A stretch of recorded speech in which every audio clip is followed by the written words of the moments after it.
Welcome to the podcast series, Us and Them, brought to you by Heidelberg University's Graduate School for Humanities and Social Sciences. Tune in for thought-provoking interviews with experts in different fields, from the social sciences to the humanities, from law to economics. Hello and welcome to the HGGS podcast series, Us and Them. Since their emergence, films have evolved into a central and enduring element of modern life. With technological advancements, they have become even more accessible. We no longer need to go to the cinema, as films are now, in contemporary terms, one click away. They can accompany us wherever we go and are woven into our daily routines, regardless of what we are occupied with.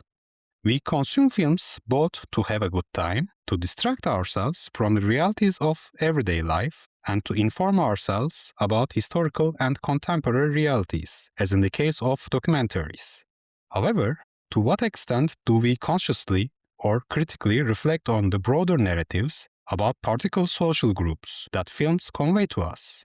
And how do these films convey both overt and subliminal messages, particularly in their depictions of the Roma community?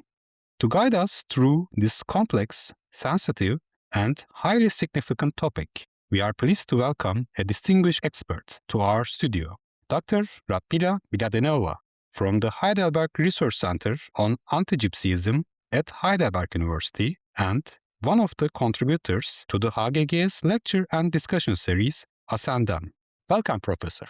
Thank you, Sinan, so much for the invitation. It's such a pleasure to be here in the studio of the podcast series Us and Them. I'm really looking forward to our conversation. And we are also really glad to have you in our studio, and thanks for accepting our invitation. So I'd like to first asking you about your academic background, actually, and how did you maybe come up with this topic of Us and Them, the dangers of juxtaposing color-coded narrative words, which you have also presented in the discussion series Us and Them? Maybe we can also find some traces of this topic actually in your academic background. Well, it's a long story. I did English and American Studies in Sofia a long time ago. It was like a 5-year program. And then I had roughly 10 years of professional experience. And then I moved to Germany and I had to learn German. And I did a master in a discipline which had quite a long title. It was called Culture in the Process of Modernity, Literature and Media, I think. And I had a focus on, again, English and American Studies. And afterwards, I did my PhD at the Slavic Institute in Heidelberg. So I had actually to re-qualify, and I spent 3 months reading Pushkin, Dostoevsky, and Gogol. So I could do my PhD thesis there. Since 2018, I work at the Research Centre on Anti-Gypsyism at Heidelberg since its very establishment, and it's part of the historical department.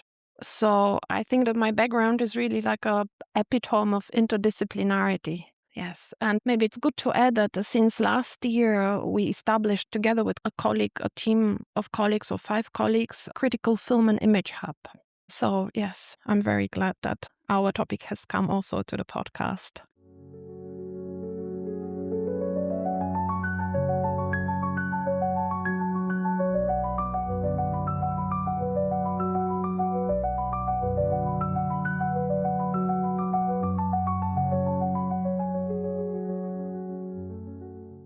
Actually, that's a great point to move on with my next question, because you have also talked about this new institution that you have contributed. And also, I'd like to ask then, you conduct research on a specific medium, film, and on the ways in which Roma community has been portrayed throughout cinematic history. So what factors in your academic and personal trajectory motivated you to focus on this topic? Maybe we can also divide in this question, first of all, how you are engaging with the films actually, and also in the second part, how you are engaging with the Roma community.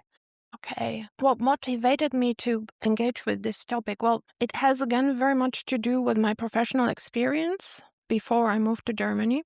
So in 2004, I was working for a European project called Roma Population Integration. And I spent 1 year in this project. And I was also responsible for the production of 2 films. one of which is called Angel. It's a children's film, and it will be soon released on the website of our Critical Film and Image Hub. We have a YouTube channel. And some years later, I participated as a volunteer in construction camps in Hungary. And these construction camps aimed to rebuild the houses of Roma families who were attacked by right-wingies, who threw Molotov cocktails into the houses, set them on fire, and then shot at the people who ran out of the houses. So in one of the cases, they killed the father and his 6-year-old son. And that's where we worked. We came, I think, a year and a half after the incident. And it was a very impactful experience for me. I not only worked on the camp to rebuild parts of the house of the grandparents, not of the young family, but I also documented. I took pictures of what we were doing there, and I also wrote for the Bulgarian media. And I tried to place this topic in mainstream media and high-quality newspapers, and this was not an easy task. Yeah, I was actually writing travelogues for them, so I kind of smuggled my reportages from Hungary between travelogues, and it worked. And then a friend of mine sent me this one Yugoslavian film called I Even Met Happy Gypsies by Aleksandar Petrovic. It's a very influential film, very important film for Yugoslavian and Serbian cinema. And watching the film, I realized that I cannot share the fascination with this film anymore. After having made this experience in Hungary, in the village of Tatasengőr. And this was also at the time when I moved to Germany. So this is where I found my topic.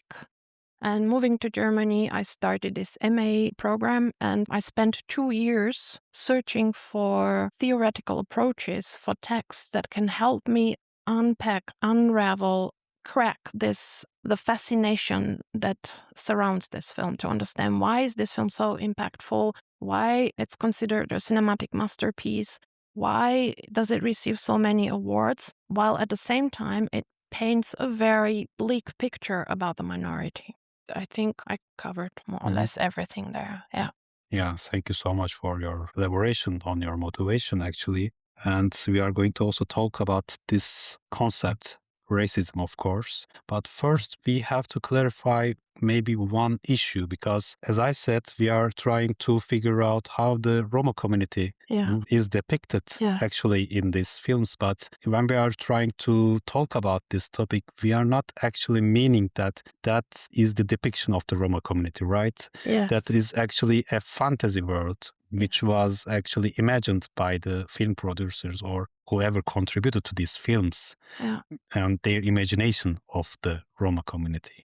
Well, when I was developing my approach to these films, which I called Gypsy-themed films, I was thinking, how can I remove them from the Roma minority? How can I show that these films are fantasy films that borrow a lot from literary fictions, that they present an image that is functional to the image of the majority rather than relevant to the self-image of the minority? So I came up with this term, the gypsy mask. But I can try not to repeat this word too often. For many Roma, it's offensive. They consider it a racist slur. We can talk here about the G construct, the G mask, to make sure that we speak about a screen image, an artifact, something that is produced, something that you cannot equate with the Roma minority, just to remove it as further as possible from the Roma minority. Right. Then right now we can also address a concept, as I mentioned, that is neither comfortable nor agreeable, racism. And unfortunately, racism remains a persistent reality in the world and is manifested in many different forms. So maybe first of all, starting with the theoretical definition of racism, is it possible to establish objective criteria? Well, yes and no. I think it very much depends on the discipline you work in. It depends very much on the material you work with and on the approach. And I'm working with stories. I'm working with visual storytelling with films. So what I noticed is that like in public discourse, racism is often equated with one specific term.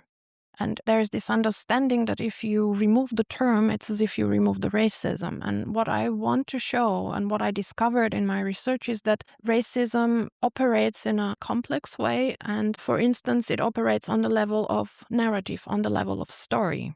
So if you have a G character as a main character, which a lot of people consider very praiseworthy, what I discovered is that in most of the film, this character is basically an image of failure. You don't have a successful character, a character who goes through trials, faces monsters, fears, difficulties, and then transcends these difficulties and becomes a better person. No, you have a person who drowns, who kills, whose life spirals downwards. And when you try to associate such a character with an entire ethnic minority, it's dangerous. What message do you give to the minority about themselves and to the majority? It's a very dangerous thing. To come back to your question about the objectifiable criteria, this is something that I am trying to work on right now, and I find Birgit Rommelsbacher definition of racism very helpful, where she says that you need to have 4 mental operations at the same time, and then you can speak of racism. So you need to essentialize, naturalize, hierarchize, and polarize. So these are the 4 mental operations that have to operate, say, in a story, in a film, or in a news article. And based on this, you can then speak of objectifiable criteria for racism. I find this very helpful.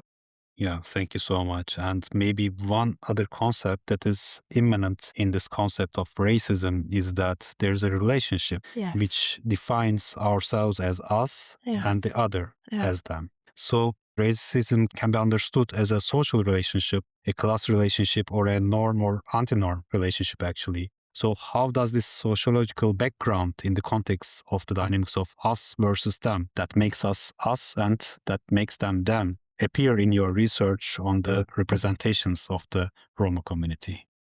Well, I approach this topic through the lens of Lotman's semiotics, his understanding of culture as a semiosphere which has a center and a boundary.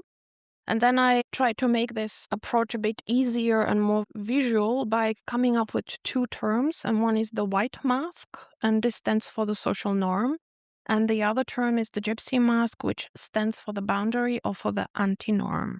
If we go back to Rommelsbacher for sub-criteria, then what we can say is that in the general imagination, there are entire groups of people that are labeled as white, and then there are entire groups of people that are labeled as black or non-white, and they are in a hierarchical position. The ones that are white are more advanced, more civilized, better than the ones that are in an inferior position, based on something so difficult actually to define as skin tone. And you don't think these communities as one, but you think them in polarized terms. You split them from each other, even though you have minorities that live together with majorities for centuries. Again, an imagination that has actually very, very little to do with real life. Right. And also another juxtaposition, as you have emphasized right now, is this black versus white contrast, actually, which has roots in maybe mythological traditions, as you discuss in your research. Additionally, the cinematic use of light and darkness can reinforce this juxtaposition, as you have explained. So could you elaborate more on that juxtaposition? Yes, I would say that actually it's film. It's the medium of film that has shaped this understanding that certain people are, as an entire nation, white, and then in contrast to others or unlike others. And silent film is a very good example for that, and especially the motive of the child theft. So there you can clearly see how you have a nucleus family of mother, father, and child, and they're dressed from head to toe in white. Like in silent film, there was no way to reproduce actual skin tone. So the idea that people are white came through the colors of the clothes. And then you have this child thief who is dressed in dark clothes, who takes this child, and the child goes through various adventures and then is returned back to the family. For me, it's a very good example of how film helps you to see for yourself, so to say, or to organize groups in terms of color coding. And also, it's fair to say that this color coding has this component of affecting our cognitive understanding of the problem, right? Yes. Yeah. Yeah. Well, basically, this also has a lot to do with light, like figures that are dressed in white or figures that had a white makeup, as it was the case in silent film, they are visible. And this is also a sign that these characters are the main characters. And if you have characters without white makeup, people used to wear really masks of white makeup so their faces become visible in silent film. If you don't have any makeup, then you have a really dark face. And so the whole film as technological equipment developed with a certain bias. It took certain skin tones as the norm. And so certain groups of people with, I think, 37% of light reflection represent the norm around which technology was developed. So if you have a darker tone, you are then invisible also for the camera. And I think I was recently able to see this even on German TV. Like if you have two characters, a blonde, gorgeously looking actress and an Afro-American actress, and the camera showed in glamorous light only the one of them, and the other one was difficult to see. Her beauty was difficult to see. And the reason for that lies with the lens, it lies with the equipment. Right. And it's fair to say that at that point, maybe Marshall McLuhan famously stated the medium is the message. Yes. So if we consider film as a distinct medium with its own language, characteristics of this medium shape our understanding of the reality. You have mentioned about these language of the films a little bit. Maybe would you like to concrete more how this language is used in this framework? Well, I think that works of art, texts, but also films, do not have as much as a main function to reflect reality, but more like to organize the reality for you. So you can find your bearings there. So you know what is good and what is bad. What you want to become? What are the ideals, the idols, and what you want to distance yourself from? And so the films I worked with, I chose popular films, films that had an obsessive popularity that people would go to watch again and again. And they have a very strong immersive effect. And I thought they basically transfer knowledge to you, but they also shape the structure of your emotions. So you have an automatic reverence, say, towards aristocrats, and automatic rejection towards a certain minority, for no other reasons that you've just seen this one particular film. Actually, related with that, another feature of racism maybe plays a role in this regard, because the depiction of the Roma community here also neglects the heterogeneity of a community. Yes. So perceiving it instead as a homogeneous block sharing stereotypical characteristics. So how is this aspect depicted in the representations of the Roma community within the scope of your research? Well, one interesting characteristics of the films is that they're fictional films, the ones that I worked with, but at the same time, they give you the feeling that you see documentations and that you see ethnographic films. So they impart also scientific knowledge about a minority. And I thought that was very interesting. That was very interesting to kind of unpack this dual nature of the films. And so basically, the films don't show you individuals. They show you representative characters who stand for the whole minority. So you study one character, but they're not interesting for their individuality. They're interesting as prototypical for the entire minority. And this impression that the films follow an ethnographic approach comes because they always have a tableau of rites and rituals. So you have a wedding, you have a birth, you have funeral, you have a baptism, you have how people cook and wash, how they sing and what crafts they have. And you have these kind of aspects of their everyday life that are packed into the film, which is what you usually have in an ethnographic film as well. So you always have the feeling that it's a collective portrait. And you rarely have characters with first name and second name. That's another thing that's quite common. I mean, filmmakers are not interested in the Roma community in itself. They're interested in a specific filmic spectacle that they want to recreate that is part of European cultures for some 100 years now, and it's something that everyone is very familiar with. So this spectacle of the uncontrolled body, uncivilized body, the reverse of what one should be, is very entertaining, and it also has a disciplining function. So you know that if you do not control your body, if you don't discipline yourself, if you don't work hard, you're going to fail. You're going to have the destiny of this main character in the film whose life goes in a downward spiral. Yes, and maybe related with what you said, films are also commercial products designed to generate revenue. They are not really aiming to depict the specific communities in a realistic way. So to what extent does this commercial dimension influence stereotypical representations of Roma community? Well, anti-Gypsyism is very lucrative, and it's amazing to see this. D.W. Griffith, the father of film, the inventor of Hollywood, one of the very influential figures in cinema, he made his debut with a child theft story. And actually, at the time when he shot the film, he didn't think high of cinema. He didn't want to be a filmmaker. But this film was so successful that he changed his mind, and he produced another 500 films, and he produced The Birth of a Nation, a white supremacist film, an anti-Semitic film that, again, has been extremely profitable. So racism sells very well. And I think this has not been really addressed in film studies. So most of the films that I dealt with, that's why I said they're films that describe them as obsessively popular, extremely lucrative films, films with a lot of awards, and films that draw audiences in huge numbers. Interesting enough, this phenomenon has not been studied. When I started with my dissertation, this was not a topic that anyone has really dealt with in a pan-European context.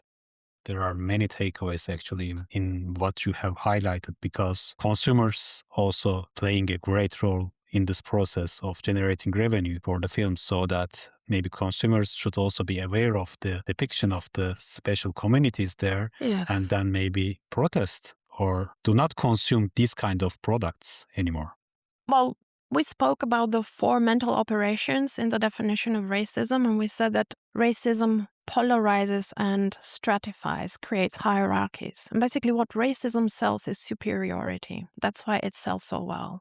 So basically it says, these people are the inferior ones, entertain, have your entertainment, but be aware, these films are also warning stories. Be aware not to act as what you're now seeing on the screen. Be the opposite. And that's quite interesting. After watching such a film, you can feel superior as a human being. And that's why there is a certain attraction in the films.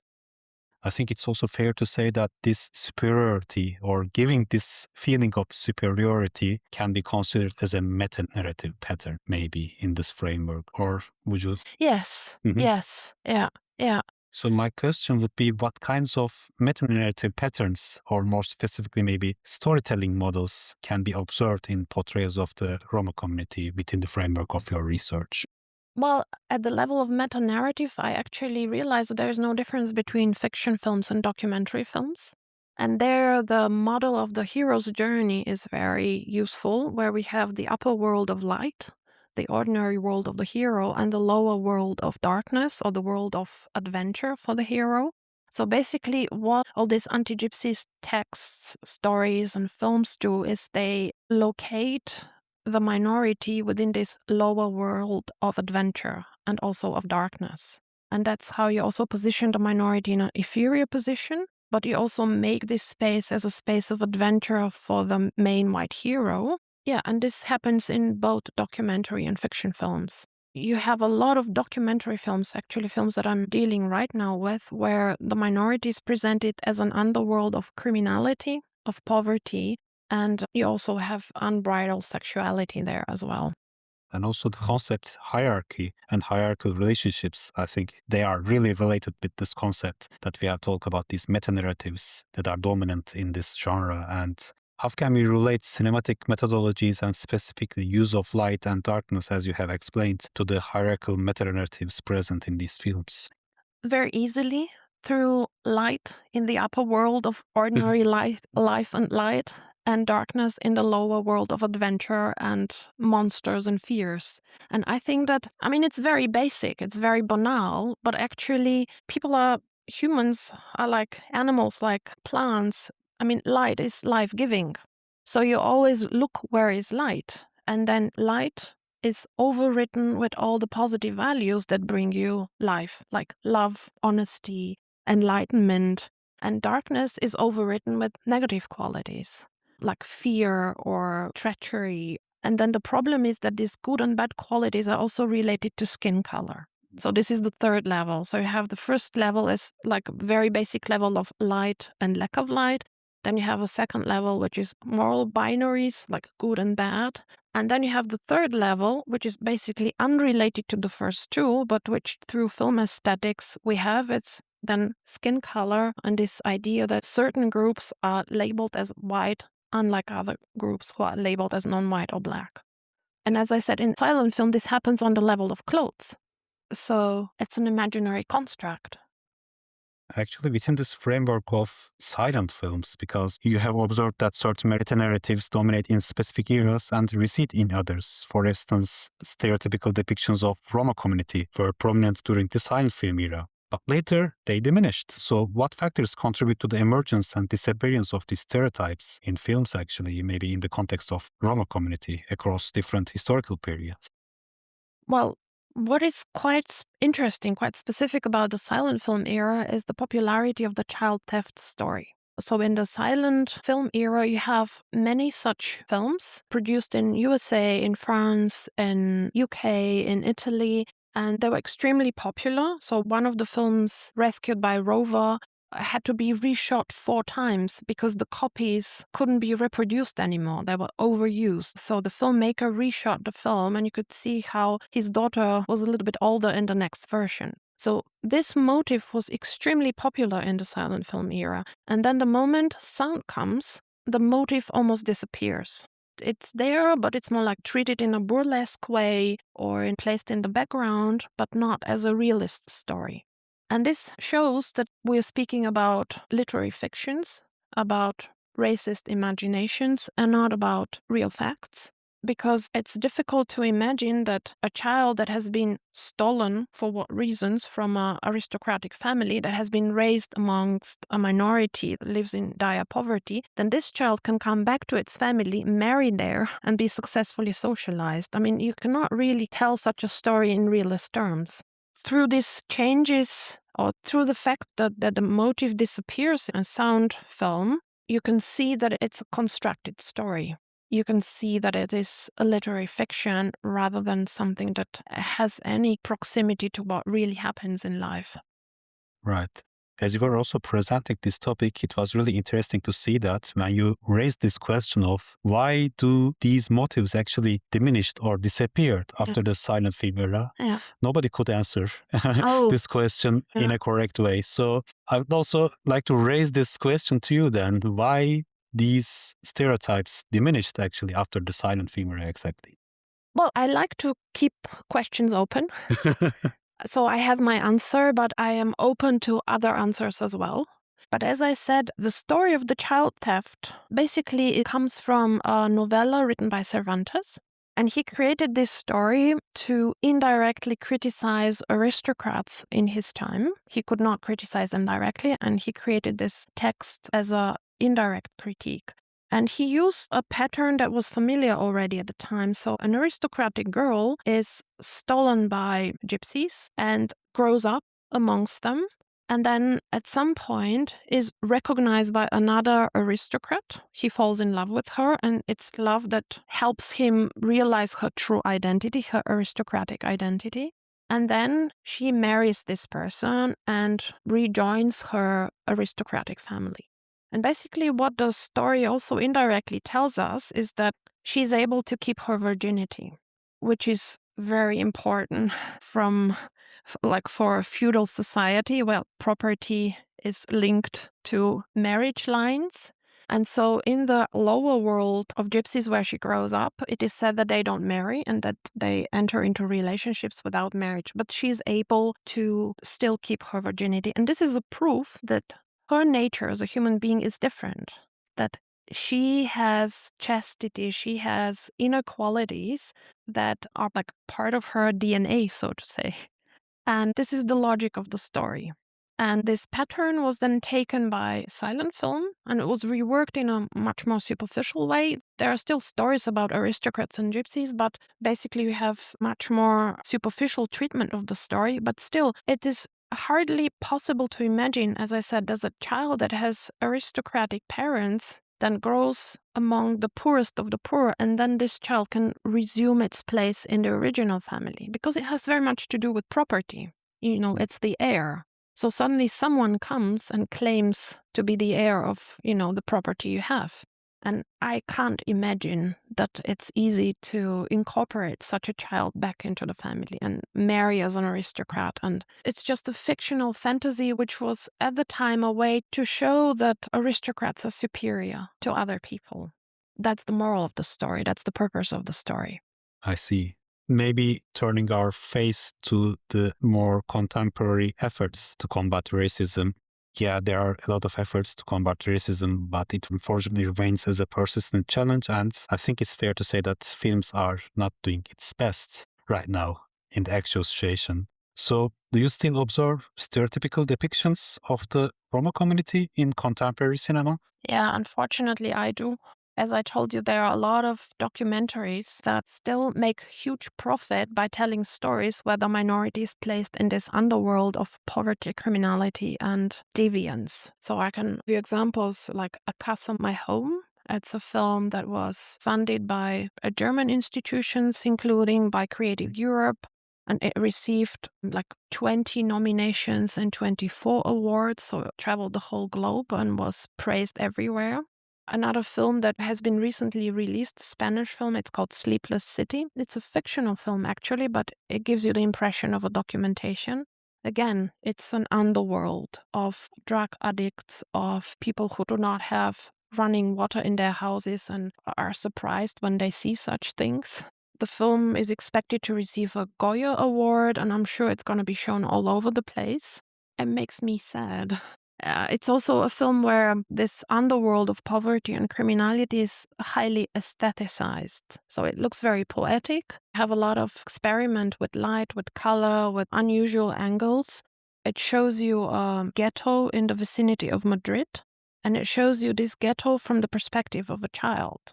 So it's very easy then for the filmmaker to aestheticize the poverty there. Because for a child, you grow up in a space and whatever you see and experience, it's just a given. You have no questions, you have no explanations. But if you're an adult, you can ask, how come that this ghetto came to be? Who is responsible for the conditions in this ghetto? And then you can ask really serious questions. And then you can do investigative journalism, but nobody does that. Instead, filmmakers choose the children's perspective, and they give you a beautiful story where poverty looks almost like something you want to, have yourself, or at least enjoy visually. Well, we are talking about a really complex problem here, and first we need to understand this problem exactly in order to come up with some policymaking solutions. Then first, I'd like to ask you, do you consider an interdisciplinary approach, maybe within the framework of academia, is essential for understanding this issue and developing maybe effective solutions later on? Yes. Well, films are very complex entities. You have music, you have storytelling on the level of text, you have visual storytelling, you have a very complex process of production. So to understand a film and its complexity, you need to study it from various angles. You also need to understand, you do social psychology to see why a film is so fascinating for people. And then to see it in a kind of a pan-European context, not stay within the confines of one culture or one European culture, but see how actually anti-Gypsyism has shaped the national narratives in all European countries.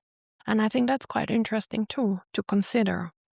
And coming to the general policy recommendations, maybe would you propose, particularly regarding the depiction of the Roma community in films, what would be your policy recommendations? Are we on the right track, path towards overcoming these challenges, or is there still a long way to go? Well, this is the task that we have at the Critical Film and Image Hub now. Our motto is breaking the frame of anti-Gypsyism. So we work in various directions. On the one hand, we do anti-Gypsyism critical analysis of films, like the ones I just mentioned. And I recommend you visiting our critical film blog. There are a lot of interesting texts about recent films there.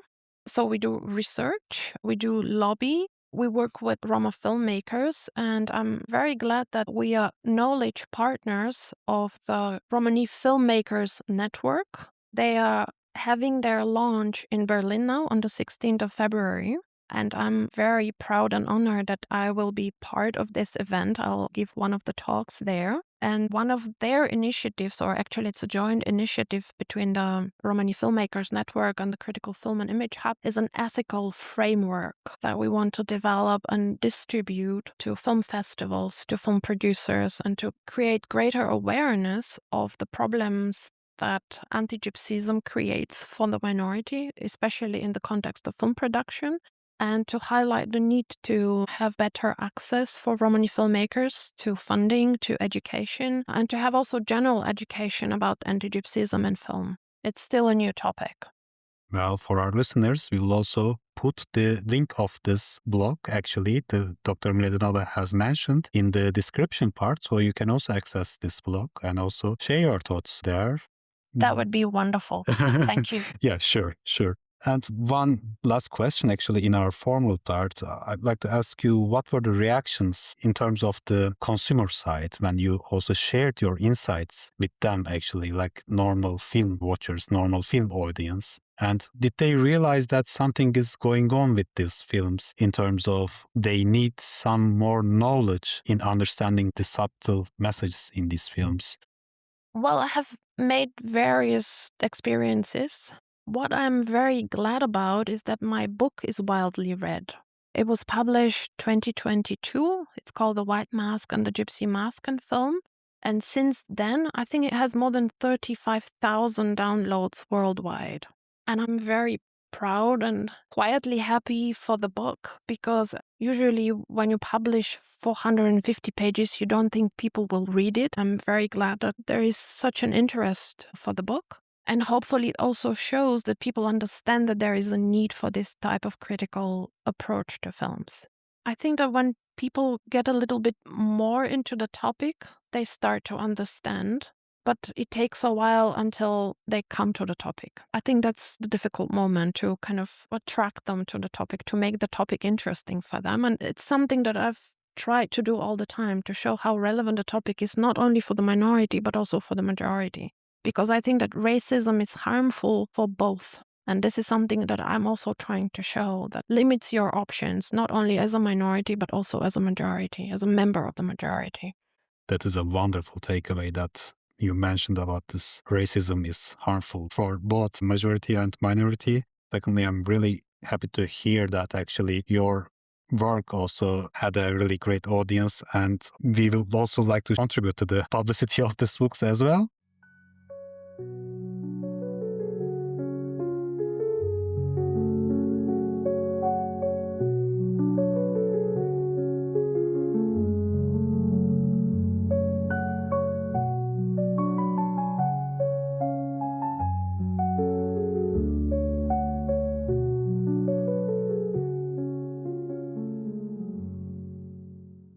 So thank you so much for your insights, actually. And I'd like to ask one personal reflection at the end of our episode. And maybe that's also related with what we have talked about. Would you like to share your future research plans and the specific topics you hope to further develop within academia? Well, there is still a lot to be done. That's my feeling. Last year, we organized a conference on Roma in Holocaust film. It was the first conference on this topic, and I was really surprised to hear, on the one hand, I know that there are very few films about the genocide of Roma. There are like no more than 10 films all in all. And it's a huge discrepancy to say films about the Jewish Holocaust. Like you have 10 films every year, 10 feature films.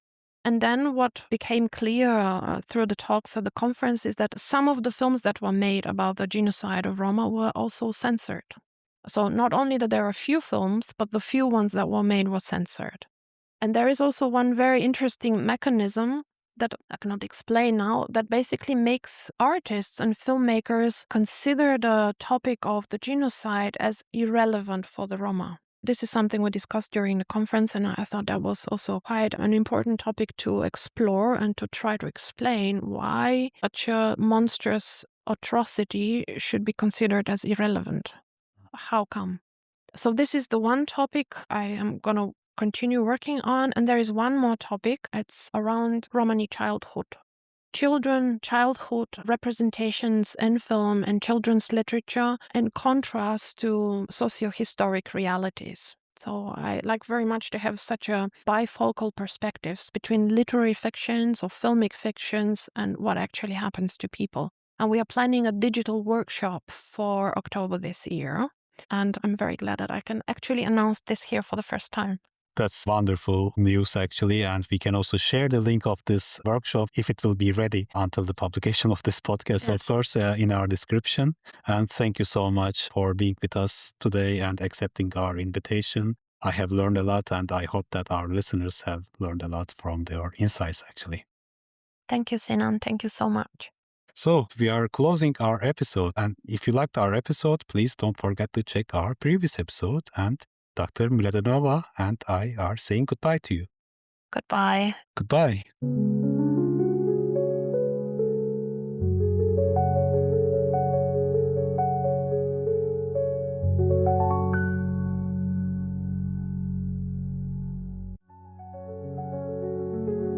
Thank you for listening to the HGGS podcast series, Ascendem. In this series, we bring you conversations with experts from a wide range of disciplines, from the social sciences to the humanities, from law to economics. If you enjoyed our podcast, we invite you to explore our previous episodes and subscribe to our channel so you never miss a new episode. Stay tuned for more insightful interviews coming soon.